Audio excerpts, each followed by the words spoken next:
நம்ம ஏன் இவரை பற்றி நம்ம பேசணும்? அதாவது நம்மளுடைய கல்பாக்கம் அணுமின் நிலையத்தை கொண்டு வந்ததுக்கு மிக முயற்சி எடுத்தவர் ஓவி அழகேச முதலியார் அவர்கள். இன்னைக்கு நம்ம பெரம்பூரில் இருக்கிற ஐசிஎஃப் இன்டிகிரல் கோச் ஃபேக்ட்ரி, அதாவது நம்ம ட்ரெயினுக்கெல்லாம் நம்ம இந்த கம்பார்ட்மெண்ட் மேனுஃபேக்சர் பண்ணக்கூடிய ஒரு தொழிற்சாலையை நம்ம தமிழ்நாட்டுக்கு கொண்டு வந்தவர் ஓவி அழகேச முதலியார்.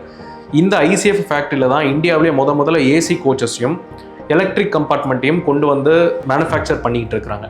அதே போன்று இவர் நெய்வேலியினுடைய செகண்ட் பிளான், நெய்வேலி லிக்னைட் கார்பரேஷனில் 2ஆம் அணு உலையை இவருடைய பீரியடில் இவர் மினிஸ்டர் ஆஃப் பவர் அண்ட் ஃபியூயல்ஸ்க்கு இருந்தப்போ தான் கொண்டு வரப்பட்டது. அதே போன்று இவர் நம்மளுடைய பாம்பன் பாலத்தை கொண்டு வந்து கட்டியதற்கு முக்கியமான காரணம் ஓவி அழகேச முதலியார். அதே போன்று பாலாறு பிரிட்ஜ், காவேரியின் குறுக்கே இருக்கிற காவேரியினுடைய ஒரு மேம்பாலம், பாலாற்றின் மேலே இருக்கிற ஒரு மேம்பாலம், அதே போன்று செங்கல்பட்டுக்கு பக்கத்தில் இருக்கிற படாலம் அப்படின்ற ஒரு இடத்துல சர்க்கரை ஆலை தொழிற்சாலையை கொண்டு வந்து அங்கே இருக்கிற சுற்று வட்டார மக்களுக்கு அனைவருக்குமே வேலைவாய்ப்பு உருவாக்கி கொடுத்தவர் ஓவி அழகேச முதலியார்.